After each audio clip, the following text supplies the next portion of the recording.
அனைவருக்கும் என்னுடைய அன்பான காலை வணக்கம். My respectful greetings to all the friends.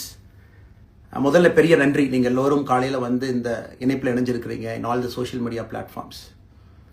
I thank all of you for joining in the social media platform. அதுக்காக நன்றியும் நான் தெரிவிச்சுக்கிறேங்க. நான் பெரும்பாலும் தமிழ்லேயே பேசுகிறேன், கொஞ்சம் ஆங்கிலத்திலையும் கலந்து பேசுகிறேன். சில விஷயம் உங்கள்கிட்ட பகிர்ந்துக்கணும், பேசணும்.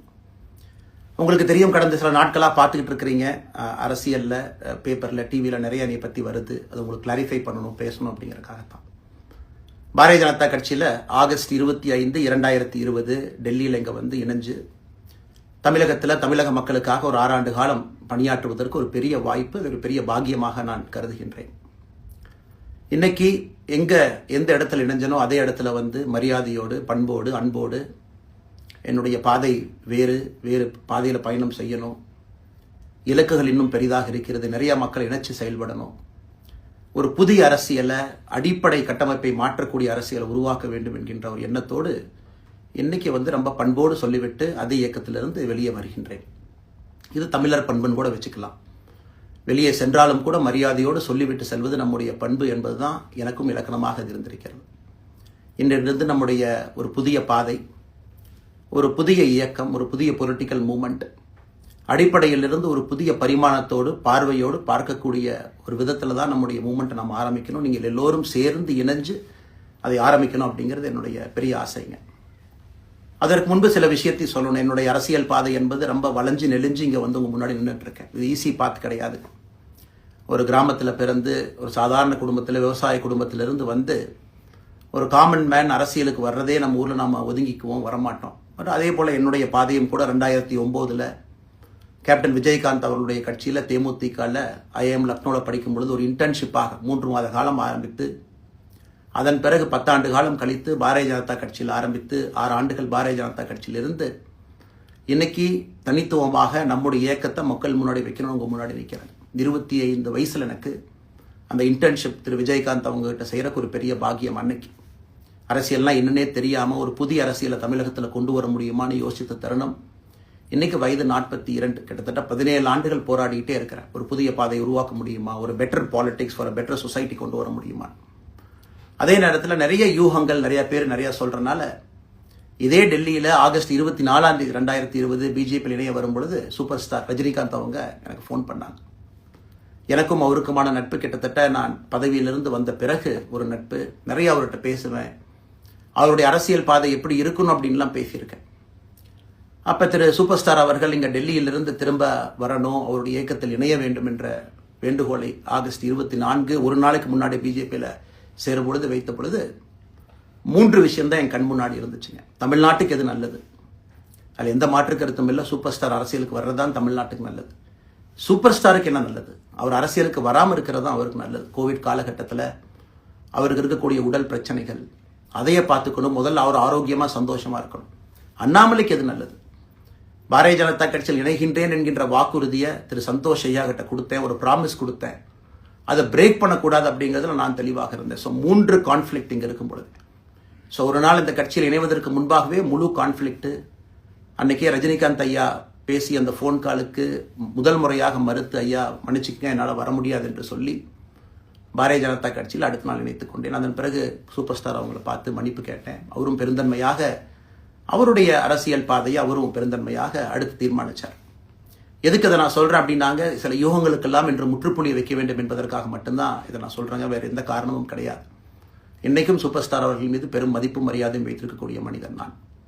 அதே நேரத்தில் பாரதிய ஜனதா கட்சியை பொறுத்தவரை இந்த 6 ஆண்டு காலத்தில் எப்பொழுதும் ஒரு விஷயத்தை விட்டு கொடுத்தது கிடையாது. தமிழ்நாட்டினுடைய அடையாளத்தை விட்டு கொடுத்தது கிடையாது, மண்ணை விட்டு கொடுத்தது கிடையாது, கலாச்சார பாரம்பரியத்தை விட்டு கொடுத்தது கிடையாது, நம்முடைய நீரை விட்டு கொடுத்தது கிடையாது. நிறைய பேர் என்கிட்ட கேட்பாங்க, குறிப்பாக இந்த பகுதி இந்தியாவில் வரும்பொழுது, அண்ணாமலை நீங்கள் தமிழனா இந்தியனா அப்படின்னு கேட்பாங்க. இது எனக்கு ஒரு பெரிய கான்ஃப்ளிக்டிங் கொடுக்கக்கூடிய ஒரு விஷயம். Are you a Tamilian, are you an Indian அப்படின்னு. தமிழ்நாட்டில் என்னுடைய அப்பாவோ அம்மாவோ, என்னோட அம்மா தமிழ்நாட்டை தாண்டி வெளியே வந்ததே கிடையாதுங்க. தமிழ்நாட்டில் மட்டும்தான் இருந்திருக்கிறாங்க. என்னுடைய பாரம்பரியம் எல்லாமே. அப்பா ஒரு முறை தமிழ்நாட்டுக்கு வெளியே சின்ன வயசில் வந்துட்டு போயிருக்கிறாங்க. அங்கேயே ஆண்டு காலமாக இருந்து விவசாயம் செய்யக்கூடிய குடும்பம். எனக்கு முதல் வாய்ப்பு தமிழ்நாட்டை விட்டு வெளியே வந்து லக்னோவில் படிக்கிறதுக்கு, அதன் பிறகு டெல்லியில் இருப்பதற்கு, ஹைதராபாத்தில் 2 ஆண்டு காலம் ட்ரைனிங்கில் இருப்பதற்கு, அதன் பிறகு கர்நாடகாவில் 8-9 ஆண்டு காலம் IPS அதிகாரியாக பணி செய்வதற்கு. ஸோ இந்தியா முழுவதுமே கிட்டத்தட்ட அந்த 10-15 ஆண்டுகள் சுற்றிவிட்டேன். அதனால் நான் எப்பொழுதுமே சொல்வேன், நான் ஒரு பெருமை மிகுந்த இந்தியன், ஒரு பாரம்பரிய தமிழன் என்கின்ற அடையாளத்தோடு எல்லாத்துக்கிட்டையுமே சொல்லுவேன். அது இந்த கான்ஃப்ளிக்ட் சில பேருக்கு ஒரு எட்டர்னல் கான்ஃப்ளிக்ட் ஆச்சு. தமிழ்நாட்டினுடைய அரசியலும் கூட ஒரு பெருமை மிகுந்த தமிழனா இருக்கணும் அப்படின்னா நான் ஒரு இந்தியன் என்று சொல்ல வேண்டிய அவசியம் இல்லை அப்படின்னு நிறைய கட்சிகள் அங்கே இருக்கிறாங்க. நான் எப்பொழுதுமே தொடர்ந்து சொல்லிக் கொண்டிருப்பது, இந்தியன் என்கின்ற அடையாளத்தோடு ஒரு பெருமை மிகுந்த தமிழனாகத்தான் எல்லா இடத்துலையும் இருக்கிறேன்.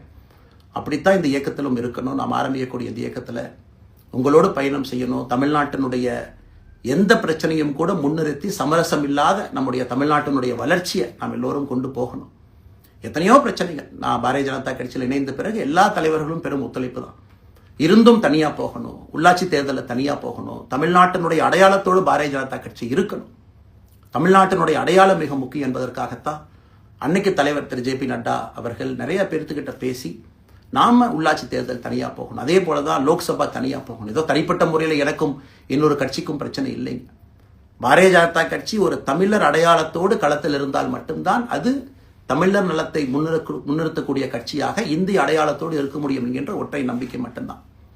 டங்ஸ்டன் பிரச்சனையாக இருக்கட்டும், அதை கத்தி கூச்சல் போடாம அதை பொறுமையாக ஒரு இடத்திற்கும் சென்று நம்முடைய கட்சி அதை நம்ம சரி செஞ்சு கொடுத்தோம். மீத்தேன் ஹைட்ரோ கார்பன் திட்டமாக இருக்கட்டும், நிலக்கரி சுரங்கம் திட்டமாக இருக்கட்டும், எதாக இருந்தாலும் கூட, ஏன் மேகதாத்து அணையில் இன்னைக்கு கர்நாடகாவில் எப்படி DK சிவகுமார் அவர்கள் சொல்றாங்களோ அன்னைக்கு நாங்கள் அணை கட்டியே தீர்வோம் என்று சொன்ன பொழுது தமிழ்நாட்டினுடைய பாரதிய ஜனதா கட்சி கர்நாடகாவில் ஆட்சியில் இருந்த நம்முடைய பாரதிய ஜனதா கட்சியை அன்னைக்கு எதிர்த்து நாம உண்ணாவிரதம் தஞ்சாவூர்ல இருந்தோம். எப்பொழுதும் எந்த உரிமையும் விட்டுக் கொடுக்கல. அதே நேரத்தில் அந்த கான்ஃப்ளிக்டை பொறுத்த வரைக்கும் கத்தி கூச்சல் போட வேண்டும் என்கின்ற அவசியம் இல்லை. பொறுமையாக பாந்தவியமா பேசி நம்ம உரிமையை விட்டுக் கொடுக்காம செயலாற்ற முடியும் என்பதை ஒரு நாளும் கூட எனக்கு கிடைத்த பொறுப்புகள்ல உங்களுக்கு நான் அதை காட்டிக்கிட்டே தான் வந்திருக்கேன். அதனால இன்னைக்கு திரு மோடி ஐயா அவர்கள் மீது மிகப்பெரிய ஒரு மரியாதை வைத்திருக்கக்கூடிய மனிதன். நாட்டினுடைய பிரதமர், இந்த நாட்டை பாதுகாத்துக் கொண்டிருக்கக்கூடிய மனிதர். ஆனால் ஒரு லெவல் வரும் பொழுதுங்க, இந்த சின்ன சின்ன பிரச்சனைகள் அப்படியே சேர்ந்து வரும் பொழுது தொடர்ந்து நாமும் அவர்களுக்கு பிரச்சனையாக இருக்கக்கூடாது. ஒரு பிரச்சனையை எடுத்துட்டு போய் இங்க பாருங்க இந்த பிரச்சனை, இந்த பாருங்க இந்த பிரச்சனை, இந்த பாருங்க அந்த பிரச்சனை, ஒரு அளவுக்கு தாங்க நம்ம சொல்ல முடியும். அதனாலதான் பொறுமையாக பாரதிய ஜனதா கட்சியினுடைய முக்கிய தலைவர்களை பார்த்து மிக பொறுமையாக, இது இன்னைக்கு கான்வர்சேஷன் 3 நாளா நடக்கலைங்க. இதை கிட்டத்தட்ட நான் 1 ஆண்டு காலமாக பாரதிய ஜனதா கட்சியினுடைய தலைவர்கள்ட்ட சொல்றேன். 18 மாதங்களாக எனக்கு இருக்கக்கூடிய கருத்து வேறுபாடுகளை மிக பொறுமையாக, வெளியில கத்தி கூச்சல் போடாம மிக பொறுமையாக 18 மாதங்களாக எல்லா இடத்துலையும் சொல்லிக்கிட்டே வர்றேன். டிசம்பர் 4ஆம் தேதி பாரதிய ஜனதா கட்சிக்கு சொன்னேன், நான் கட்சியிலிருந்து வெளியே செல்ல இருக்கின்றேன், இன்னைக்கே உங்களை நான் தயார்படுத்த விரும்புகிறேன். அதனால் நீங்கள் நாளைக்கு நான் எடுத்தோம் கவுத்தம் ஒரு முடிவெடுப்பதாக நீங்கள் நினைக்கக்கூடாது. டிசம்பர் 4, 2024 25 பாரதிய ஜனதா கட்சிக்கு சொல்லியிருந்தேன். தேர்தல் பணியை முடித்துவிட்டு செல்ல வேண்டும் என்று சொல்லியிருந்தார்கள். அதுவும் இந்த கட்சியினுடைய ஒரு உண்மை தொண்டனாக கட்சி சொல்லியிருக்கிறாங்க, தேர்தல் பணியை முடித்துவிட்டு மே கடைசி வரை நம்முடைய பணியை செய்துவிட்டு தான் வெளியே வரணும் அப்படின்னு. அடுத்து நாம் என்ன செய்ய போறோங்க? அடுத்து நாம் இதெல்லாம் பேசிட்டோம், பழசை பேசிட்டோங்க, இருந்ததை பேசிட்டோம். அடுத்து ஆனந்தமாக அன்போடு தமிழ்நாட்டில் ஒரு அரசியல் இயக்கத்தை நாம் துவங்க இருக்கின்றோம். இது அரசியல் இயக்கமா கட்சி இல்லையா அப்படின்னு நீங்க யாரும் கேட்கவே வேண்டாம். கண்டிப்பாக தமிழகத்தில் அடுத்து நடக்கக்கூடிய தமிழகத்தினுடைய பொது தேர்தலில் நம்முடைய கட்சி போட்டியிடும், அதில் எந்த மாற்று கருத்தும் இல்லை. அதற்கு நம்ம தயார் பண்ணணும், நிறைய லீடர்ஸை தயார் பண்ணணும், நிறைய கேடர்ஸை வாலண்டியர்ஸை தயார் பண்ணணும், உத்வேகத்தோடு தயார் பண்ணணும், அவங்களுக்கு அந்த ஸ்கில் செட்டை நம்ம உருவாக்கி கொடுக்கணும். அதற்கு கொஞ்சம் நேரமாகும். நாம் அது ஒரு இயக்கமாக ஆரம்பித்து நிறைய மனிதர்களை உள்ளே கொண்டு வந்து அவர்களுக்கு சில இடத்துல அரசியலை சொல்லிக் கொடுத்து எல்லா தரப்பட்ட மனிதர்களையும் உள்ளே கொண்டு வந்து, ஏன்னா பாரதிய ஜனதா கட்சியினுடைய தலைவராக பொறுப்பேற்ற பிறகு நான் முதல்ல போய் ஆசீர்வாதம் யார்கிட்ட வாங்கினாங்க, சமீபத்தில் மறைந்த நல்லக்கண்ணையா கிட்ட தான். இன்னைக்கு மண் சார்ந்த அரசியலை முன்னெடுக்கணும், நல்ல மனிதர்களுடைய கொள்கைகள் உள்ள கொண்டு வரணும், எல்லா மனிதர்களையும் உள்ளடக்கிய அரசியலை நாம் முன்னிறுத்தணும். டெக்னோக்ராட்ஸ் பெருமளவில் நமக்குள்ள வரணும், பெருமளவில் நமக்குள்ள டெக்னோக்ராட்ஸ் வரணும். இன்னைக்கு அமெரிக்கா போறோம், யூரோப் போறோம், அங்கே போய் நமக்கே எவ்வளவு பெருமையா இருக்கு. ஒரு மிகப்பெரிய நிறுவனம் நிவிடியா எடுத்துக்கங்க, மைக்ரான் எடுத்துக்கங்க, சாம்சங் எடுத்துக்கங்க, இன்டெல் எடுத்துக்கங்க, அங்க இருக்கக்கூடிய இன்ஸ்டாகிராம், ஃபேஸ்புக், கூகுள், ஆல்பபெட் பார்க்கும் பொழுது வைஸ் பிரசிடென்ட் பார்த்தீங்கன்னா ஒரு தமிழன் அங்கே உட்கார்ந்துருக்கிறான். இந்தியன் என்கின்ற அடையாளத்தோடு அங்கே ஒரு தமிழன் அமர்ந்திருக்கின்றான். என்னுடைய கனவு உங்கள் பல பேர்த்த போல அவர்கள் எல்லாம் திரும்ப இங்கே வந்து அரசியல்ல ஏதோ ஒரு விதத்துல கான்ட்ரிபியூட் பண்றதுக்கு நம்முடைய இயக்கமும் நம்முடைய வருகின்ற காலத்துல நம்ம ஆரம்பிக்கக்கூடிய கட்சியும் அதற்கு உறுதுணையா இருக்கணும். அத்தனை டேலண்ட் ரிஃபைன் பண்ணி நம்ம கொண்டு வரும். தமிழ்நாட்டினுடைய வளர்ச்சிக்கு எல்லோரையும் நம்ம பயன்படுத்தணும். இதுல எங்கேயுமே கூட நான் பெரிது நீ பெரிது என்று இருப்பதை விட ஒரு வளர்ந்த பாரதம், இந்தியா உலகத்தில் மிக முக்கியமான இடத்துல அந்த பாரதம் வந்து அமரும் பொழுது முதன்மை மாநிலமாக தமிழகத்தை கொண்டு வந்து நிறுத்த வேண்டிய பொறுப்பு நமக்கு இருக்கு. அதற்கு நம்முடைய பொலிட்டிக்கல் கிராமர், பொலிட்டிக்கல் லாங்குவேஜ் எல்லாமே நம்ம மாற்றணும். நம்ம பேசக்கூடிய விஷயம். அடுத்து இன்னொன்று கேட்குறாங்க, நான் கமெண்ட் வர அப்படியே நான் பேச ஆரம்பிக்கிறேன். தமிழ்நாட்டில் இன்னைக்கு ஒரு அரசியல் கட்சி வேணுமான்னு கேட்டிங்கன்னா கண்டிப்பாக வேணும். அதில் எந்த மாற்று கருத்தும் இல்லை. காரணம், ஒரு கடைக்கு போய் நாம் ஒரு டூத் பேஸ்ட்டோ ஒரு அரிசியோ ஒரு பருப்போ வாங்கினா கூட 10 கடை ஏறி இறங்கி எங்கள் அம்மா அதெல்லாம் பார்த்து, விலையை பார்த்து, தரத்தை பார்த்து, பொருளை பார்த்து அத்தனை முறை வாங்கித்தான் பார்ப்பேன். ஏன்னா அது நம்ம உடம்புக்குள்ள போகிற விஷயம். ஆனால் அரசியல் கட்சி இன்னைக்கு எத்தனையோ கட்சிகள் இருந்தாலும் கூட என்னுடைய நம்பிக்கை, நம்முடைய நம்பிக்கை, வருகின்ற காலத்தில் நம்முடைய அரசியல் இயக்கம் கட்சியாக மாறும் பொழுது மக்கள் அந்த தரத்தை பிரித்து பார்ப்பார்கள். தலைவர்கள் எப்படிப்பட்டவர்கள்? நாம எல்லோருமே காமன் மேன் பொலிட்டீஷியன்ஸ். பக்கத்து வீட்டுக்காரங்க மாதிரி தான் மக்கள் நம்மளை பார்க்க போறாங்க. தூரத்திலிருந்து நாம் கை காட்ட போவது கிடையாது. ஏன்னா நாம் யாரும் அப்படிப்பட்ட குடும்பத்திலிருந்து வரவில்லை, அப்படிப்பட்ட வளர்ப்பு நமக்கு இல்லை, நாம் யாரும் அப்படி இல்லை, தமிழனுடைய கலாச்சாரமும் பண்பாடும் இல்லை. அதெல்லாம் கூட நம்முடைய அரசியல்ல முதல் நாள்ல இருந்து கல்ட் பாலிடிக்ஸ்ல இருந்து நம்ம வெளியே வரணும். அரசியல் மாற்றம்னு சொல்றாங்க, ஆனால் அதே கல்ட் பாலிடிக்ஸ். நாம அதில் இருக்க போறது இல்லை. கல்ட் பாலிடிக்ஸ்ல இருந்து வெளியே. அண்ணாமலை என்ன பிறந்த நாளா 10 பேர் கொண்டாடணுமா? அதனாலதான் நம்ம பிறந்த நாள் அன்னைக்கு எதுவுமே நம்ம செய்யல. என்னுடைய பிறந்தநாள் என்பது உங்கள் பிறந்தநாளை போல ஒரு நாள். நான் அரசியல் வருவதை என் பிறந்தநாளை எப்பவுமே கொண்டாடினது கிடையாது. அரசியல் வந்ததுக்காக சில பேர் போஸ்ட் அடிச்சு ஒட்டுறா. அந்த கலாச்சாரத்தையும் உடைக்க வேண்டும் என்பதற்காகத்தான் நேற்று நாம் எதுவுமே பேசலைங்க. இன்னைக்கு நம்ம பேசுறோம். இந்த கல்ட் பாலிடிக்ஸ்ல இருந்து வெளியே வரணும். ஒரு காமன் மேன் பாலிடிக்ஸை முன்னிறுத்தணும். சமரசம் இல்லாத கொள்கை இருக்கக்கூடிய இயக்கமாக அது கட்சியாக முன்னாடி வரணும். அவ்வளவு குவாலிட்டியான லீடர்ஸை நம்ம பில்ட் பண்ணணும். ஒரு முதலமைச்சர் தமிழகத்தை மாற்ற முடியுமான்னு கேட்டீங்கன்னா கண்டிப்பா முடியாது. முதலமைச்சர் இருக்கக்கூடிய 35 கேபினெட் அமைச்சர்கள் மாற்ற முடியுமான்னு கேட்டால் கண்டிப்பாக முடியாது. 234 சட்டமன்ற உறுப்பினர்கள் மாற்ற முடியுமான்னு கேட்டால் முடியாது. 39 பாராளுமன்ற உறுப்பினர்கள் மாற்ற முடியுமான்னு கேட்டீங்கன்னா முடியாதுங்க. அவர்களோடு உள்ளாட்சி பிரதிநிதிகளாக இருக்கக்கூடிய கிட்டத்தட்ட 30,000க்கும் மேற்பட்ட பிரதிநிதிகள், பஞ்சாயத்து தலைவரிலிருந்து ஆரம்பித்து கவுன்சிலர்லேருந்து, ஒரு கார்பரேஷன் கவுன்சிலர்லேருந்து, மேயர்லேருந்து, நம்முடைய நோக்கம் எல்லா இடத்துலையும் கிளீன் பாலிடிக்ஸ் கொண்டு வரணும். எல்லா இடத்துலையும் கிளீன் கவர்னன்ஸ் கொண்டு வரணும். எல்லா இடத்துலையும் ஹானஸ்ட், எஃபிஷியன்ட், கேப்பபிள், வேலையை செய்து முடிக்கக்கூடிய திறன் படைத்த தலைவர்கள் அங்கே கொண்டு வந்து வைக்கணும். அதே நேரத்தில் பாலிடிக்ஸ் என்பது ஒரு ஃபேமிலிக்கு மட்டுமல்ல, தொடர்ந்து நாம மட்டும் இருப்போம் அப்படி இல்லைங்க. நம்ம இயக்கம் கட்சியாக மாறும் பொழுது உங்கள்கிட்டலாம் பேசி நம்ம டேர்ம் லிமிட் கொண்டு வரணும். நாம் ஒரு வித்தியாசமான கட்சினா எல்லோருக்கும் வாய்ப்பு கொடுக்கணும். 140 கோடி மக்கள் வசிக்கக்கூடிய அந்த நாட்டில், தமிழகத்தில் கிட்டத்தட்ட 8 கோடி பேர்த்துக்கு நாம் இருக்கோம். 5.5 கோடிக்கு மேற்பட்ட வாக்காளர்கள் இருக்கும் பொழுது எல்லோரையும் அரசியலுக்கு வாய்ப்பு கொடுக்கணும். டேர்ம் லிமிட் கொண்டு வரணும். எத்தனை முறை எம்எல்ஏவாக இருக்கணும், எத்தனை முறை எம்பியா இருக்கணும், எல்லோருக்கும் அது பொருந்தும், எனக்கும் அது உட்பட.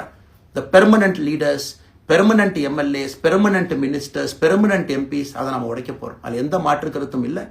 அது என்னை ஆரம்பித்து முதல் மனிதனாக இந்த இயக்கத்தில் இணைத்துக் கொண்டிருக்கக்கூடிய என்னை, ஒரு சாதாரண ஒரு மனிதனாக என்னை ஏற்றுக் கொண்டிருக்கக்கூடிய ஒரு காமன் மேன் என்னை ஆரம்பித்து எல்லோருக்கும் அது பொருந்தும். இதை நாம இந்த இயக்கம் கட்சியாக மாறுகின்ற முதல் நாள்ல நாம சொல்ல போறோம். No chair is permanent for anybody. அதில் நம்ம ரொம்ப தெளிவாக இருக்கின்றோம். புதியவர்கள் வரணும், வந்துகிட்டே இருக்கணும். It should flow like a water. New ideas வரணும், அந்த ஸ்ட்ரீம் போய்கிட்டே இருக்கணும். நம்மை தாண்டி இந்த இயக்கம் நிற்கணும். This movement should stand beyond us, not in name but in purpose and pursuit of excellence. இதெல்லாம் ஏதோ அண்ணாமலை அப்படிங்கிற பேர் கிடையாதுங்க. அதனால தான் ரொம்ப யோசிச்சு நாம கொண்டு வந்திருக்கோம். www.vetheleader.org அப்படிங்கிற அமைப்பு ஏற்கனவே 2020 நாங்கள் எல்லாம் சேர்ந்து ஆரம்பித்த அமைப்பு. நான் பேசி முடிச்சோன்னா அந்த லிங்க் உங்களுக்கு லைவாக வந்துடும். vetheleader.org நீங்கள் உங்களைய வாலண்டியராக இன்னைக்கு பொலிட்டிக்கல் ஒரு மூமெண்ட்டில் உங்களை நீங்கள் நினச்சிக்கணும். நாம எல்லோரும் ஒன்று சேர்ந்து பேசுவோம். அதனால தான் இன்னைக்கு கோயம்புத்தூரில் இன்னொரு அறிவிப்பும் கூட கொடுக்கணும். எல்லாத்தையும் டைரக்டாக எப்படி நம்ம பாலிடிக்ஸ்குள்ள கொண்டு வர போகிறோம். APJ Abdul Kalam center for ethics and politics, APJ Abdul Kalam ஐயாவுடைய பேரில் கோயம்புத்தூரில் வீத லீடர்ஸ்க்கு கீழே நாம பாலிடிக்ஸ்ல எத்திக்ஸ்க்காக ஒரு சென்டர் ஆரம்பித்து வருகின்றவங்க எல்லாமே இதுக்குள்ள ட்ரெயின் ஆகி தான் வெளியே வருவாங்க. உள்ளாட்சி தேர்தலில் நிற்கிறாங்க, they will get trained, come and stand in local body election. MLA election நிற்கிறாங்க, they will get trained, they will come and stand in election. அவங்க எங்க நின்னாலும் கூட ஒரு ப்ராசஸ்ல நாம் அவங்கள ட்ரெயின் பண்ணி, அவங்கள ஷேப் பண்ணி, ஒரு கம்யூனிட்டியினுடைய நீட்ஸ் அண்டர்ஸ்டாண்ட் பண்ணி அரசியல் செய்யக்கூடிய மனிதர்களாக நாம் அவங்கள கொண்டு வர போறோம். நாம் யாருக்கும் போட்டி கிடையாது. ஆளுங்கட்சி இருக்கு, நிறைய எதிர்கட்சி இருக்கு, எல்லோரும் இருக்கட்டும், சந்தோஷமா இருக்கட்டும், அவங்கவுங்க கொள்கையை சொல்லட்டும். நம்முடைய கொள்கையும் வருகின்ற காலத்தில் நம்ம எல்லோரும் இணைஞ்சு நம்ம கொள்கையை சொல்ல போறோம். இன்னைக்கு நான் ஏபிஜே அப்துல் கலாம் ஐயா அப்படிங்கிற பேரை உங்க முன்னாடி சொன்னதுக்கான காரணம் என்னன்னா, அவரை நான் மாணவனா பார்த்திருக்கிறேன், ஐபிஎஸ் அதிகாரியா பார்த்திருக்கிறேன், கேள்விகள் கேட்டிருக்கேன், லைவா அவர் பேசினதை கேட்டிருக்கேன். அவர் சொன்ன அத்தனை கான்செப்ட் இன்னைக்கு நமக்கு எப்போ பொருந்தோம், இன்னைக்கு பொருந்தும். எப்பவோ சொன்னார் விஷன் 2020, எப்போ சொன்னாருங்க? 2020. நம்ம 2020ங்கிறது 2000த்துல சொன்னார். நம்ம அந்த கோல் போஸ்ட் அப்படியே மாத்திட்டோம். அது மட்டும் இல்லை, அன்னைக்கு சொன்னாரு கிராமப்புறத்திலிருந்து நகரத்துக்கு யாரும் போகக்கூடாதுன்னா புறா providing urban amenities and rural areas, கிராமப்புறத்தில் அவ்வளவு ஃபெசிலிட்டியை கொண்டு வரணும். அது எல்லாம் கூட இன்னைக்கு யாருக்கு பொருந்ததோ இல்லையோ நம்முடைய சமுதாயத்துக்கு பொருந்தும். அவ்வளவு விஷயங்கள் சொல்லியிருக்கக்கூடிய ஏபிஜே அப்துல் கலாம் ஐயா நமக்கு மிக முக்கியமானவர். அவருடைய கருத்தியல் நமக்கு மிக மிக முக்கியமானது. ஒரு தேசிய மனிதராக, பெருமை மிகுந்த தமிழனாக வாழ்ந்து மறைந்திருக்கக்கூடிய ஒரு அற்புதமான மனிதர். நிறைய நம்முடைய தலைவர்கள் இருக்காங்க. அத்தனை கொள்கைகளும் வேண்டும். ஒரு ஐடியாலஜி பார்த்தீங்கன்னா இட் ரைசஸ் அண்ட் ஃபால்ஸ். எந்த ஐடியாலஜியும் பெர்மனன்ட் நான் பிடிச்சிருப்பேன். கம்யூனிசம் 100 ஆண்டுகளுக்கு முன்பு எப்படி இருந்த ideology, for right movements, for left movement, centrist movement, liberal movement, ஒரு அரசியல் சரித்திரத்தை பார்க்கும் பொழுது அந்த ஐடியாலஜி தன்னைத்தானே மாற்றிக்கொள்ளவில்லை என்றால், அடுத்த தலைமுறைக்கு தேவையான வசதியை செய்து கொடுக்கவில்லை என்றால், அது எந்த ஐடியாலஜியாக இருந்தாலும் அது அழியும் என்பதுதான் காலத்தினுடைய கட்டாயம். நாம் பார்த்துக்கிட்டு இருக்கோம். நாம் அதை தாண்டி நிற்கணும். நம்ம மூமெண்ட் அதையெல்லாம் தாண்டி மக்கள்கிட்ட நிற்கணும். இத்தனை பேர்த்த நம்ம எடுத்துட்டு போகணும். பெரிய ரிஸ்க் தாங்க, இது சாதாரண வேலை இல்லை. நம்ம எல்லோருமே மிடில் கிளாஸ் தான், காமன் பீப்புள் தான். நமக்கு ஒரு பெடிகிரி கிடையாது, பிஸ்னஸ் நம்ம அதில் பெருசாக அதுலேருந்து வரல, நமக்கு ஒரு ஸ்டார் வேல்யூ கிடையாது, ஒரு பெரிய பாரம்பரியமான அரசியல் கட்சி ஆரம்பித்து நம்ம கையில் யாரும் தூக்கி கொடுக்கல. நாம் எல்லோரும் கஷ்டப்பட்டு ஒரு படியாக தான் அந்த மூமெண்ட்டை கொண்டு போகணும். அதனால் என்னோடு வர நினைக்கக்கூடிய எல்லோருக்கும் என்னுடைய அன்பு வேண்டுகோள், கொஞ்சம் பொறுமை, கொஞ்சம் நிதானம். ஏன்னா ஒரு செங்கல் எடுத்து வைக்கும் பொழுது அது ஐடியலிசத்தோடு வைக்கிறோம், நேர்மையோடு வைக்கிறோம். தமிழகத்திற்கு ஒரு மாற்றத்தை கொடுக்க வேண்டும் என்கின்ற நோக்கத்தில் அந்த செங்கலை வைக்கும் பொழுது அந்த செங்கலுக்கு கியூரிங் ஆகிறதுக்கு ஒரு டைம் வேணும். அந்த செங்கல் பிடிமானத்தோடு நிற்கணும். அதன் பிறகுதான் அந்த பில்டிங் நிற்கும். இல்லாட்ட அடிக்கக்கூடிய புயல் காட்டுக்கு சாயக்கூடிய பில்டிங்கை நம்ம கட்ட போகிறது இல்லைங்க. அதனால் எல்லோருக்கும் நிறைய பேர் மெசேஜ் போடுறீங்க, மாற்றுக் கட்சியில் இருக்க உடனே கிளம்பி வரட்டுமான். எல்லோரும் சந்தோஷம். wetheLeader.org எல்லோரும் இணைஞ்சு இயக்கமாக அது விரைவில் சரியான நேரத்தில் நாம் அந்த மசில், ஜிம்முக்கு போனால் கூட நேரடியாக 50 கிலோ தூக்க முடியாதுங்க, 10 கிலோலேருந்து 50 கிலோக்கு போகும். நாம் அந்த மசிலை பில்டு பண்ணி அந்த மெட்டில் ஃபைபரை நம்முடைய தோழர்களுக்கு நம்ம பில்டு பண்ண உடனே அது பொலிட்டிக்கல் பார்ட்டியாக அது மாறும். அதுவரை பொறுமை பொறுமை பொறுமை. அவசரமாக ஒரு வெயிட்டை தூக்கி முதுகு பிடிச்சி கால் பிடிக்கிறத விட சரியாக ஒரு திசையிலும் அதை கொண்டு போய் இதை பக்காவான முறையில் நம்ம அதை செய்வோம். ஆனால் இன்றிலிருந்து நம்முடைய wetheLeaders.org அதில் மூமெண்ட் நம்ம ஆரம்பிக்கிறோம். கோயம்புத்தூரில் ஏபிஜே அப்துல் கலாம் ஐயாவோட பேரில் centre for ethics and politics அதை உருவாக்குறோம். உள்ளாட்சி தேர்தலுக்கு நிறைய மனிதர்களை இங்கிருந்து நம்ம அனுப்புகிறோம். அவங்க உள்ளாட்சி பிரதிநிதிகளாக வர்றாங்க. குட் பாலிட்டிக்ஸை நம்ம சொல்லிக்கிட்டே வர்றோம். அதனால தான் நான் அடிக்கடி சொல்லுவாங்க, நாம மாறுவோம், மாற்றம் தானாக நடக்கும். ஸோ அதனால தான் நம்முடைய இந்த மூமெண்ட்டினுடைய கொள்கையே மாறுவோம், மாற்றுவோம். Let us also change to bring change. இந்த ரெண்டையும் செய்வோம். யாரும் மீதும் வன்மம் கிடையாது. அதே நேரத்தில் நம்முடைய சமூக வலைதளத்தில் இருக்கக்கூடியவங்க நான் வாரியர்ஸ்ன்னு சொல்லிங்க, you are the change agents. என்னை பொறுத்தவரை ஒரு மாற்றத்தை கொடுக்கக்கூடியவங்க நீங்கள். சண்டை களத்தில் சண்டை போடுறது நம்ம வேலை இல்லைங்க, மாற்றத்தை கொடுக்கக்கூடியது நம்முடைய வேலை. கடந்து வந்த பாதையை திரும்பி பார்க்கும் பொழுது கொஞ்சம் சந்தோஷத்தோடு, அதே நேரத்தில் யாரெல்லாம் கைப்பிடிச்சு இவ்வளோ தூரம் கூட்டிகிட்டு வந்தாங்களோ அவர்களுக்கு நன்றி உணர்வோடு, நம்ம முன்னாடி செல்லக்கூடிய பாதை இதுவரை வந்த பாதையிலிருந்து கொஞ்சம் மாறுபட்டு இருந்தாலும் நம்முடைய அனுபவத்தை வைத்து அதற்காக யாரையும் திட்டி தீர்க்கணும்னு அவசியம் இல்லை. சமூக வலைதளத்தில் நாம் ரொம்ப ரெஸ்பான்சிபிளாக இருப்போம். தமிழ்நாட்டில் இன்றைக்கி இருக்கக்கூடிய பிரச்சனை, என்ன கமெண்ட் வேணாலும் யார் வேணாலும் போடலாம், பேசலாம், மைக்கை முன்னாடி இருக்குது, நான் பேசிட்டு போயிடுவேன்னு நினைக்கிறீங்க. பாதிக்கப்படுறவங்க பின்னாடி ஒரு குடும்பம் இருக்குது, குட்டி இருக்குது, குழந்தை இருக்குது, அவங்களுக்கும் ஒரு தனி அடையாளம் இருக்குது. அது என் சைட்லேருந்து தெரியாமல் ஏதாவது தவறு நடந்திருந்தாலும் கூட, என்னை ஆதரித்து செய்பவர்கள் ஏதாவது தவறு செய்திருந்தாலும் கூட அதற்காக இந்த நேரத்தில் நான் மன்னிப்பும் கேட்டுக்கிறேன். இப்போ இருந்து நம்முடைய பாதை, முன்னாடி செல்லக்கூடிய பாதை என்பது மக்களுக்கான பாதை, ஒரு பாசிட்டிவான பாத். காமன் மேன் பாலிட்டிக்ஸை நம்ம பில்ட் பண்ணுறோம். ஃபவுண்டேஷனோடு மேலே வரப்போகிறோம். தமிழ்நாட்டை எல்லா இடத்திலும் கூட கீழிருந்து மேலே வரை அந்த மாற்றத்தை கொண்டு வர போகிறோம். அதனால தான் நான் இன்ஸ்டாகிராம் லைவ்ல வந்தேன். ஒரு புதிய தலைமுறையை நம்ம அரசியலுக்குள்ள கொண்டு வரணும். அவங்களை ஒதுக்கி வைக்க முடியாது.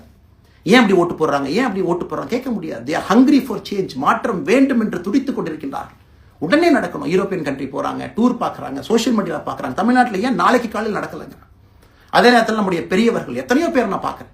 வயசான நம்முடைய பெரியவர்கள் நடந்து போகிறது கூட இன்னைக்கு ஒரு பார்க் நமக்கு கிடையாது. சாயந்தரம் ஆனந்தமாக இத்தனை காலமாக உழைத்து விட்டு வீட்டில் இருக்கிறாங்க. ஓய்வெடுக்கக்கூடிய நேரத்தில் கூட ஒரு கிரீன் ஸ்பேஸ் அர்பன் ஏரியாவில் கிடையாது, ரூரல் ஏரியாவில் கிடையாது.